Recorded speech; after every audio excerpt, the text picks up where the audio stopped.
अस्सलाम वालेकुम स्टूडेंट्स। हम पढ़ रहे थे एक्टिव एंड पैसिव ट्रांसपोर्ट का टॉपिक, और उसमें आज के इस लेसन 4 पार्ट 2 में हम लोग टर्गर के बारे में पढ़ेंगे कि क्या चीज़ है ये। यहाँ पे जी है टर्गर। तो टर्गर पढ़ते हैं कि क्या है टर्गर मूवमेंट। टर्गर क्या चीज़ है? We know that when a plant cell is surrounded by water or hypotonic solution, the water move into the cell vacuole by osmosis. The vacuole increase in size and pushes the cell content against the cell wall. अच्छा, होता ही है कि आपको मैंने बता दिया कि जब सेल के अंदर सॉल्यूट की कंसनट्रेशन ज़्यादा होती है, जब हाइपोटोनिक सॉल्यूशंस जो है वो इर्द गिर्द मौजूद होता है प्लांट सेल के, यानी कि जहाँ पे सॉल्यूट की कंसनट्रेशन कम होती है तो पानी सेल के अंदर जाता है। जब पानी सेल के अंदर ज़्यादा चला जाता है ऑस्मोसिस के ज़रिए, तो क्या होता है कि वैक्यूल बड़ा हो जाता है। ठीक है, प्लांट के अंदर पानी के लिए एक वैक्यूल है, वो बड़ा हो जाता है। तो जब वो वैक्यूल बड़ा हो जाता है तो वो क्या करता है कि वो पुश करता है सेल के अंदर जितनी भी चीज़ें हैं उनको सेल वॉल की तरफ। ठीक है, ज़ाहिर बात है उसको स्पेस नहीं मिलती तो वो धक्का देता है बाकी चीज़ों को कि तुम लोग हटो, साइड पे हो जाओ। तो वो दबाव डालते हैं सेल वॉल के ऊपर। तो फिर जो है this pressure which is exerted by the cytoplasm against the cell wall is known as turgor pressure, and the phenomena is called turgor. The turgid condition, the plant cell does not burst because the cell wall is strong and relatively inelastic. The importance of turgor in plant. अच्छा, जो जब क्या होता है कि इस तरह pressure exert होता है, साइटोप्लाज्म जो है वो दबाव डालता है सेल वॉल के ऊपर बाहर की तरफ, और इस प्रेशर को जो है आप क्या कहते हैं टर्गर प्रेशर, और इस फेनोमेना को जो ये अमल है इसको आप टर्गर कहते हैं। और ये जो है एक टर्जिड कंडीशन होती है, इसमें प्लांट का सेल फटता नहीं है क्योंकि इसकी सेल वॉल काफ़ी जो है वो मजबूत होती है और इलास्टिक होती है, इलास्टिक होती है। ठीक है, तो इसकी इम्पोर्टेंस जी प्लांट में क्या है, वो ये है कि it play an important role in maintaining the shape of the plant. जो प्लांट की शेप होती है वो भी इसकी वजह से मेंटेन रहती है। It provide support to the plant specially in young stem. तो इसकी वजह से जो यंग स्टेम होती है ना प्लांट की, वो उसको सपोर्ट मिलती है। आपने देखा है जो अगर आप नया पौधा निकले उसको पानी ना डालें ना तो वो ऐसे श्रिंक हो जाता है, गिर जाता है, विल्टिंग हो जाती है।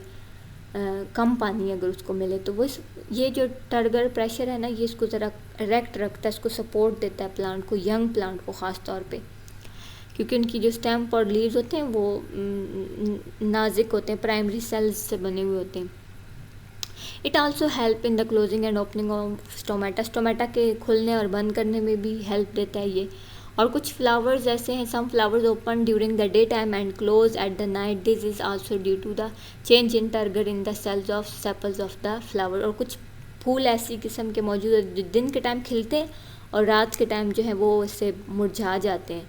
तो जो है ये भी इस टर्गर प्रेशर की वजह से होता है। ठीक है, उसके बाद जी नेक्स्ट आपका जो टॉपिक है that is plasmolysis.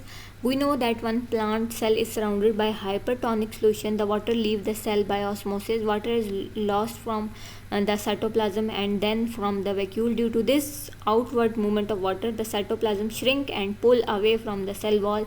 This process is known as plasmolysis, and the cell is said to be plasmolysed. When the plasmolysed cell is placed in a hypotonic solution, the cell wall restored its turgidity. The process is called deplasmolysis. ये उलट है जी turgor pressure के। इसमें होता है कि जब पानी बाहर की तरफ सेल से निकल जाता है तो ऑब्वियसली जो साइटोप्लाज्म है वो श्रिंक हो जाता है, सिकुड़ जाता है और सेल वॉल से दूर हो जाता है। ठीक है, तो इस कंडीशन में जो है हम उसको कहेंगे कि ये जो है सेल जो है ये प्लाज्मोलाइज्ड हो गया है। ठीक है, और फिर दोबारा अगर उसको आप ऐसी कंडीशन में सेल को रखें कि जहाँ पर जो है बाहर का सॉल्यूट कम हो और अंदर सेल में सॉल्यूट ज़्यादा हो, तो पानी दोबारा से अंदर आना शुरू हो जाएगा। तो फिर दोबारा जो है वो सेल अपनी टर्जिटी जो है वो हासिल कर लेगा दोबारा से। तो फिर आप कहेंगे कि ये अब डी प्लाज्मोलाइज्ड हो गया है, या ये डी प्लाज्मोलाइसिस का प्रोसेस है। ओके जी, एक्टिव ट्रांसपोर्ट है सबसे पहले। अब हम एक्टिव ट्रांसपोर्ट को देखते हैं कि ये क्या चीज़ है। Sometimes cell membrane help to move the substance against concentration gradient. from an area of lower concentration to the area of higher concentration. This uphill movement required the expenditure of energy ATP and is called active transport. For the active transport of substance, carrier protein present in the cell membrane use energy and move them against the concentration gradient. Sodium or potassium are actually transported across the membrane according to the requirement of the cell body. For example, nerve impulse is carried when sodium is actively transported across the cell membrane from nerve cell to outside. Okay, यहाँ होता ये है कि जब cell membrane को कोई चीज़ जो है वो खिलाफ़ मामूल मतलब कि उलट सीक्वेंस में जो है वो भेजनी पड़ जाए या ट्रांसपोर्ट करनी पड़ जाए तो उसको एनर्जी की ज़रूरत पड़ती है, ठीक है। तो या लोअर कंसंट्रेशन से, वैसे तो नॉर्मली चीज़ हायर से लोअर की तरफ जाती है, लेकिन जब हायर से लो की तरफ भेजनी पड़े या ऐसी जगह भेजनी पड़े जहाँ पहले से हाई जो है सिचुएशन मौजूद है तो वो जो है उलट होता है, तो इसलिए उनको एनर्जी की ज़रूरत पड़ती है, अप हिल मूवमेंट होगी ना। तो इसमें जो है ये ATP इसको चाहिए होता है, एनर्जी चाहिए होती है और इसको एक्टिव ट्रांसपोर्ट कहते हैं, ठीक है। एक्टिव ट्रांसपोर्ट जब जो है ट्रांसपोर्ट के लिए मूवमेंट ऑफ मॉलिक्यूल के लिए एनर्जी ज़रूरत होगी तो वो एक्टिव ट्रांसपोर्ट होगी। अब एक्टिव ट्रांसपोर्ट ज़्यादातर ऐसा होता है कि ये सोडियम और पोटेशियम को जब ट्रांसपोर्ट करना होता है ना मेम्ब्रेन तो रिक्वायर्ड तो उस वक्त ये एनर्जी की ज़रूरत पड़ती है। ख़ासतौर पर जो नर्व सेल है ना वो तभी अच्छी तरीके से काम करते हैं जब सोडियम उनके सेल से जो है ना, नर्व सेल से जो है ना सोडियम जो है वो सेल मेम्ब्रेन के ज़रिए जो है वो बाहर आए, ठीक है। तो actively transported across the membrane from the nerve cell to outside, ठीक है। जब ये गुजरता है सेल मेम्ब्रेन से सोडियम तभी वो सही से काम करते हैं, तो इस वजह से इसको एक्टिव ट्रांसपोर्ट कहा जाता है क्योंकि एनर्जी इसको ज़रूरत पड़ती है, ठीक है। तो ये कैरियर प्रोटीन ही मदद करते हैं इस काम के लिए। एक्टिव ट्रांसपोर्ट में कैरियर प्रोटीन की मदद की ज़रूरत होती है, कैरियर प्रोटीन के बगैर ये नहीं होता, ठीक है। ये आप देखें सोडियम अंदर जा रहा है ज़बरदस्ती, तो जब ज़बरदस्ती जाने के लिए उसको एनर्जी की ज़रूरत पड़ेगी, ठीक है। इसी तरह पोटेशियम है, अब ये वहाँ जा यहाँ से देखें, यहाँ पे इसका पोटेशियम की वो ज़्यादा थी कंसंट्रेशन और यहाँ पे उलट है, यहाँ पे सोडियम की है, ठीक है। तो होना तो ये चाहिए कि यहाँ पोटेशियम की जगह सोडियम होना चाहिए, लेकिन क्योंकि खिलाफ मामूल काम हो रहा है तो एनर्जी की ज़रूरत पड़ेगी। ओके, जिसके बाद है एंडोसाइटोसिस और एक्सोसाइटोसिस का प्रोसेस। तो endocytosis is a general term for the process that bring macromolecule, large molecule and even small cell into the cell. In endocytosis, the cell membrane invaginates, fold inward and take it in the material from the environment, forming a small pocket. The pocket deepens, forming a vessels. These vessels separate from the plasma membrane and migrate with its content to the cell interior. Exocytosis is the process by which materials packaged vessels are excreted from a cell. The initial event in this process is the binding of vessel membrane with the cell membrane.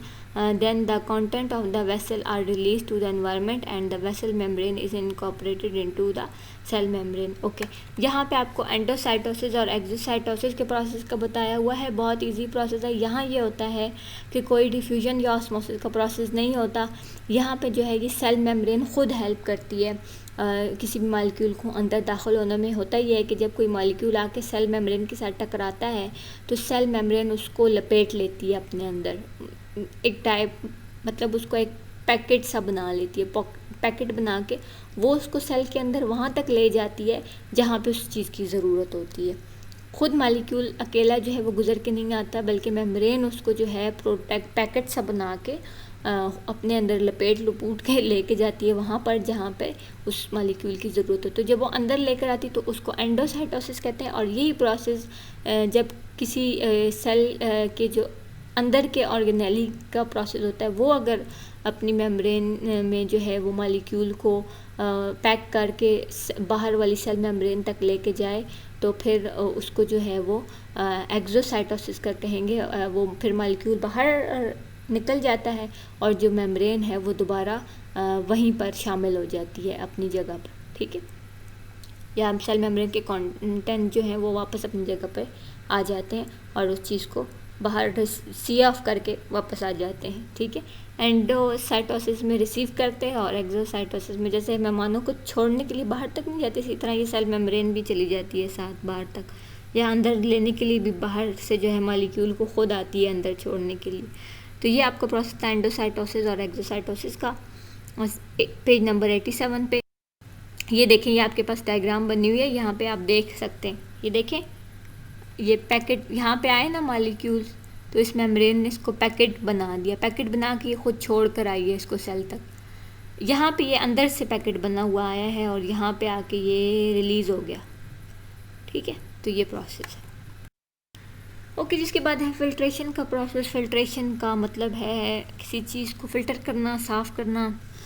It is the process in which small molecules are pushed or forced across selectively permeable membrane with the help of hydrostatic pressure or blood pressure.